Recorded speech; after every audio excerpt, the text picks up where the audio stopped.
Il n'y a qu'un seul nom qui sauve, qui guérit toutes les maladies.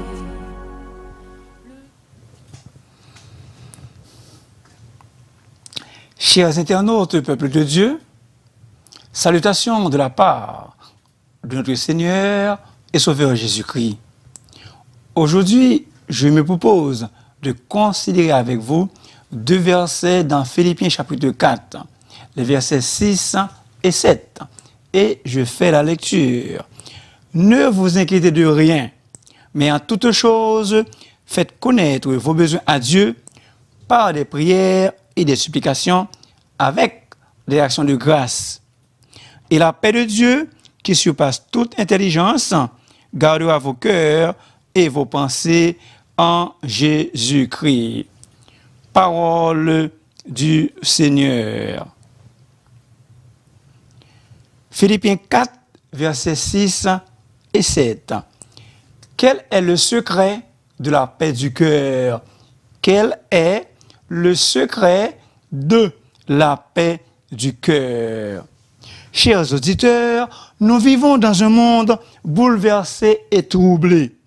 Cela se voit sur le plan mondial, dans les domaines politiques et économiques. On remarque que des maladies physiques ont pour origine le stress émotionnel. On observe qu'il n'y a pas de paix dans les relations. Et donc, insuffisance de paix crée de mauvaises relations entre les personnes. Dans le domaine familial, on voit un manque de communication. Des enfants rebelles à leurs parents. L'être humain souffre cruellement. Son cœur est en peine, angoissé, brisé et déchiré comme une feuille de papier.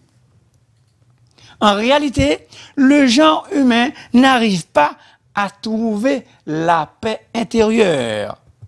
Conséquemment, il remplit son cœur et l'adoucit avec des choses éphémères. Il a peur parce que, justement, il ne se sent pas bien en dedans de lui-même.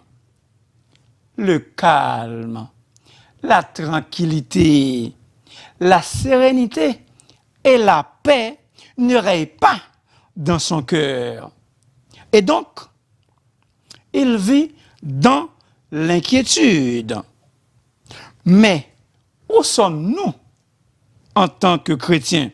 Sommes-nous obligés de vivre une vie troublée? Non. Sommes-nous obligés de mener une vie remplie de stress, de peine et de misère intérieure? Absolument pas. Pouvons-nous en être libérés? Certainement, oui. Pouvons-nous trouver une pleine paix, une paix profonde, la plus profonde? Tout à fait. N'oubliez pas notre sujet. Quel est le secret de la paix du cœur?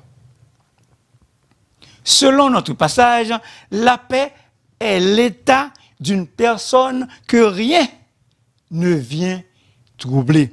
L'état du cœur où l'inquiétude est complètement absente. Sur les routes, dans les panneaux, c'est écrit « L'alcool au volant, tolérance zéro ». Chers internautes, avant le son de la trompette, avant d'arriver au ciel, l'angoisse dans le cœur, tolérance zéro. La peur, la crainte dans le cœur, tolérance zéro. Depuis des siècles, on cherche à atteindre l'idéal que les Grecs appelaient atarsia. Le calme absolu, l'épanouissement intérieur. au-delà des déboires et des tensions de la vie quotidienne. Vous et moi, nous avons terriblement besoin de cette paix. Au moment où le monde est déchiré par toutes sortes de tensions. Certes, le genre humain a désespérément besoin de paix. Pas une paix intellectuelle, mais une qui le libère de toutes les frustrations et de tous les conflits qui bouleversent son existence. Une paix de l'âme qui pénètre son être tout entier, qui répond positivement au travers des épreuves et des fardeaux de la vie. Remède pour trouver la vraie paix. Remède pour trouver la vraie paix. Le premier pas à faire pour trouver la vraie paix et la satisfaction est de confesser nos péchés à Dieu et aussi à Jésus. L'âme peut trouver une paix indépendante en dehors des circonstances extérieures. Ce remède a été donné il y a plus de 2000 ans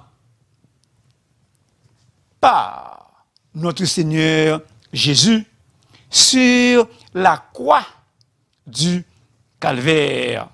Bien-aimés, il n'y a qu'un seul chemin qui mène à la paix de l'âme, qui est un jaillissement de joie et de bonheur.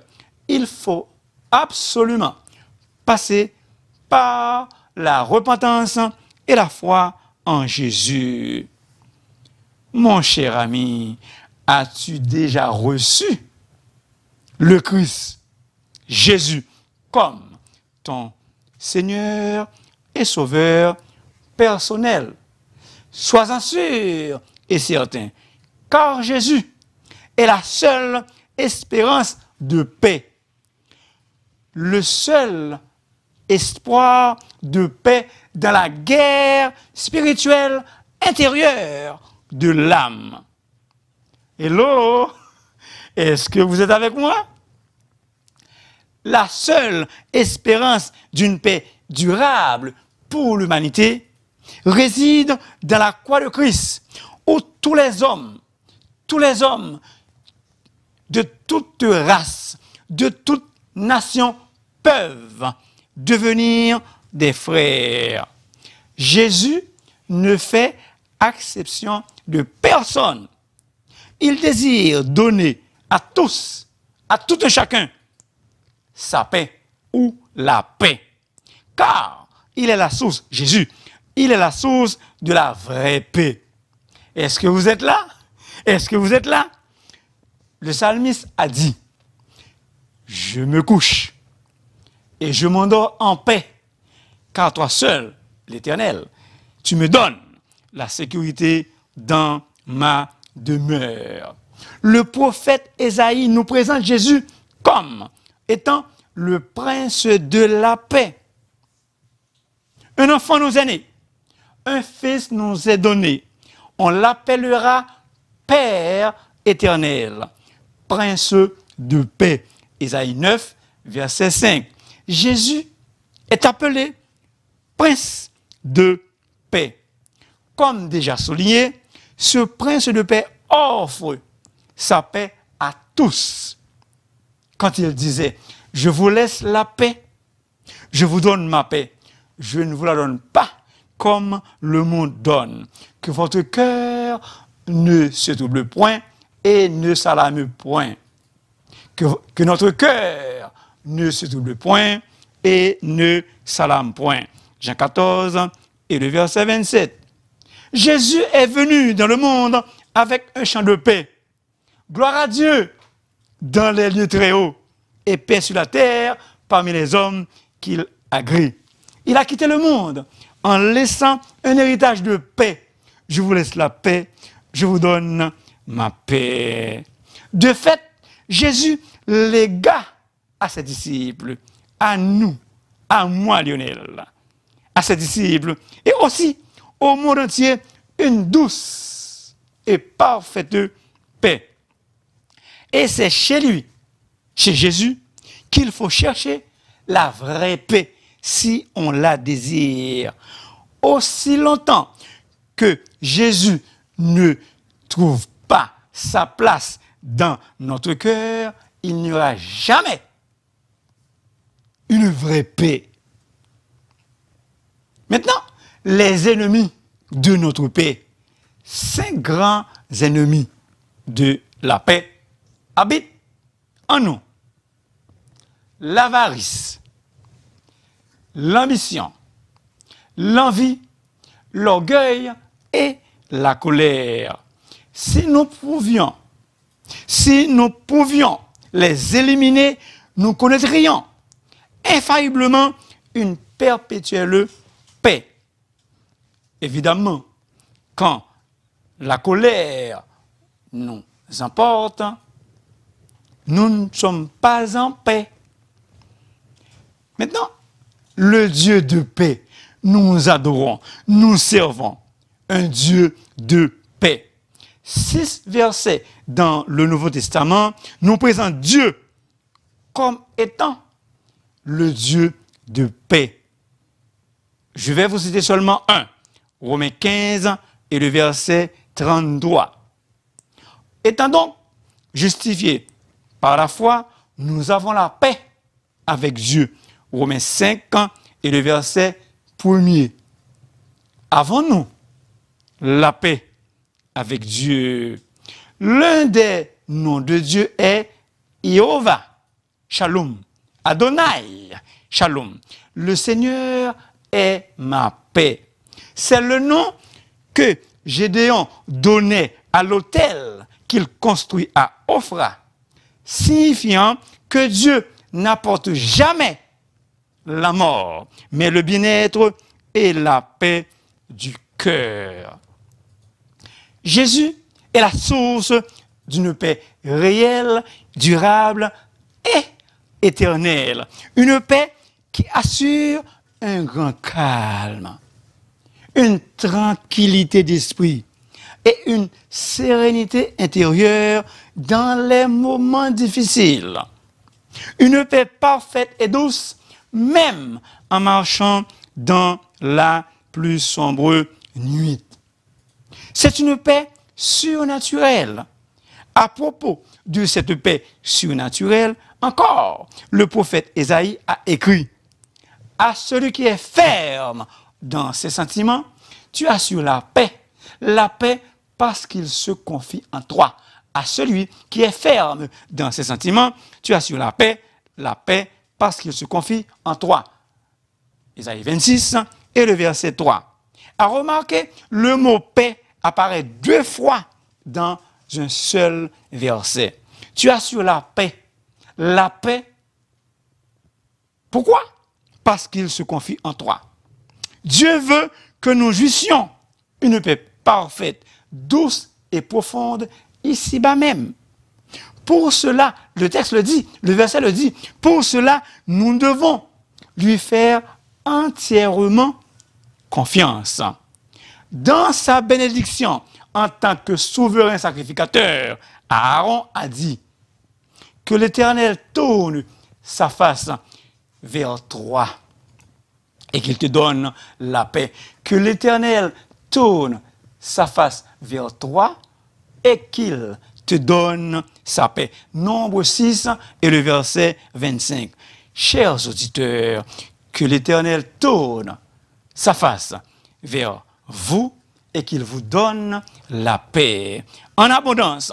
Que l'Éternel tourne sa face vers vous, sur vous, et qu'il vous donne la paix en abondance. Maintenant, notre texte. Ne vous inquiétez de rien. Rien au monde ne devrait nous rendre inquiets. Autrement dit, ne faites pas du souci pour rien au monde. L'inquiétude ne doit pas avoir une place dans nos cœurs. L'apôtre Paul condamne avec véhémence l'inquiétude. Le contexte, c'était dans une époque de persécution. Et l'apôtre exhortait les chrétiens à prier au lieu de s'inquiéter. Mais en toute chose, en toute situation indésirable, en toute circonstance hostile, nous devons faire connaître tous nos soucis à Dieu, parce que rien n'est trop grand pour ses tendres soins envers ses chers enfants. Quel est le secret de la paix du cœur? C'est faire connaître, le texte dit, c'est faire connaître tous nos besoins à Dieu par des prières et des supplications avec des actions de grâce. Pouvons-nous être libérés de toute forme d'anxiété? Certes. Mais comment? En apportant tout au Seigneur dans la prière. Apportons tout vraiment, tout ce qui nous dérange dans la prière. Quel est le secret de la paix du cœur? C'est décharger, déposer sur Jésus, au pied de Jésus, tous nos soucis, car lui-même prend soin de nous. 1 Pierre 5 et verset 7. 1 Pierre 5, le verset 7. Oui, tout. Jésus peut imposer silence à toutes nos difficultés infernales et à la fin, nous donner une paix parfaite, une parfaite paix. Charles Spurgeon, le prince des prédicateurs, a déclaré haut et fort: ne cachez rien, ne permettez à aucun besoin de rester à vous ronger le cœur, mais faites connaître vos besoins à Dieu. Ne courez pas vers les hommes, mais allez vers Dieu. Dis tout à Jésus, tu ne peux porter seul tes fardeaux. Dis tout à Jésus. Pourquoi? Parce que c'est lui, Jésus, qui donne le vrai repos. Jésus ne veut pas que nous vivions dans la désolation. Ainsi donc, dis-lui tout.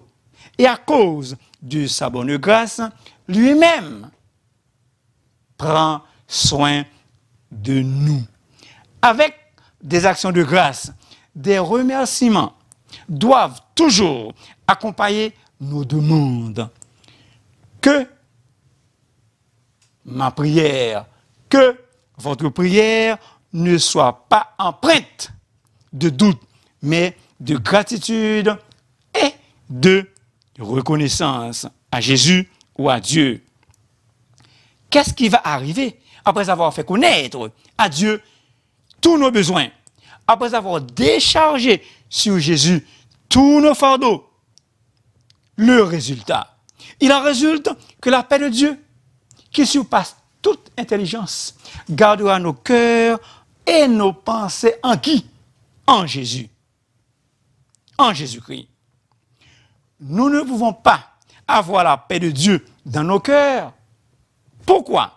Parce que les problèmes prennent toute la place.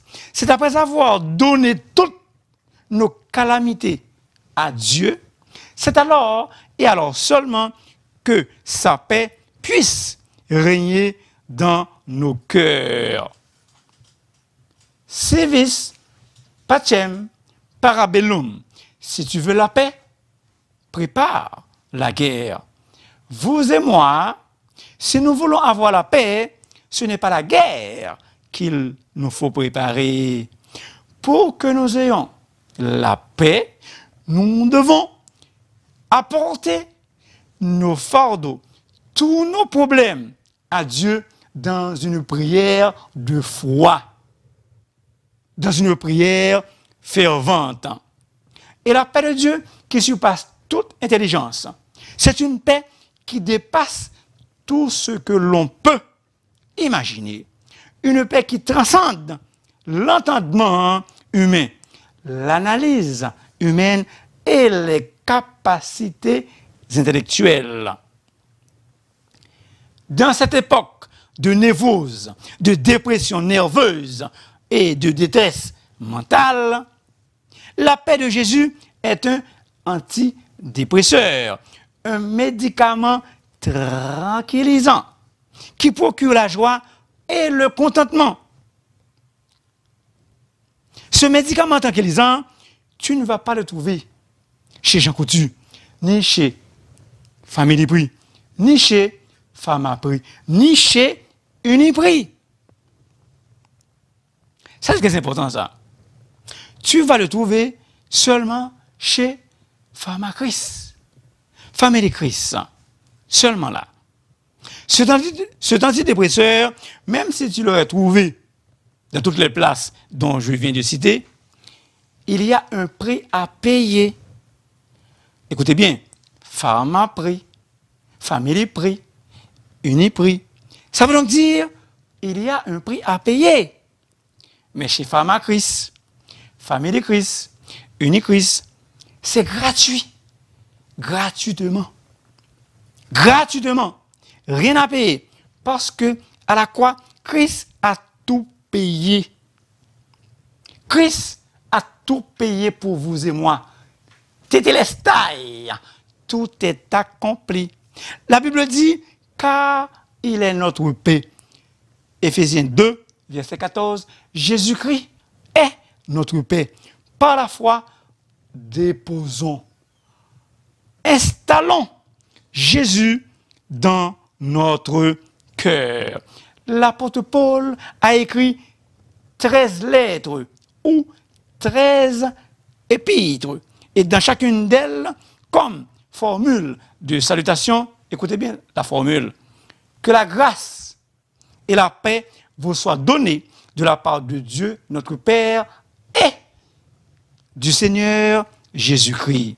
L'apôtre Pierre, dans ces 2 épîtres, renchérit que la grâce et la paix de Dieu vous soient multipliées. Chers auditeurs, qu'un océan de paix de Jésus inonde votre cœur ou qu'un océan de paix de Jésus vous inonde. Alors, la paix de Dieu qui surpasse tout ce qu'on peut concevoir gardera votre cœur et votre pensée sous la protection de Jésus-Christ. Ça, c'est une traduction. Sous la protection de Jésus-Christ. Traduction Semeur. Gardera vos cœurs.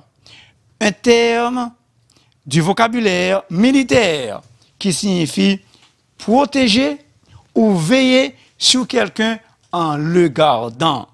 Cette paix est comme une sentinelle autour du cœur et des pensées du croyant et le protège des assauts de l'ennemi. Tout comme les soldats qui ont pour mandat de surveiller, de protéger une ville ou un territoire, la paix de Dieu veille sur les cœurs et les pensées de ses enfants qui croient fortement, fermement en lui, en Jésus. Qui croient fermement en Jésus. En Jésus-Christ. Cela veut donc dire que la véritable paix ne provient pas d'une source humaine, mais qu'elle se trouve uniquement en Jésus-Christ et en Jésus-Christ seul. Comment vous sentez-vous? Accablé, abasourdi, sans paix? Que le Seigneur de paix, Jésus, vous donne lui-même sa paix en tout temps et de toute manière. Que le Seigneur Jésus vous donne lui-même sa paix en tout temps et de toute manière. Quel est le secret de la paix du cœur? Quel est le secret de la paix du cœur? C'est faire connaître à Dieu tous nos besoins par des prières et des supplications avec des actions de grâce. C'est décharger, déposer aux pieds de Jésus tous nos soucis, car lui-même prend soin de nous. Merci infiniment de m'avoir écouté. S'il vous plaît, n'oubliez pas de vous abonner, car la voix du serviteur est votre émission. Et si vous voulez me parler, vous pouvez me contacter dans le 514-571-2196. Soyez en paix dans le Seigneur Jésus. Soyez en paix dans le Seigneur Jésus.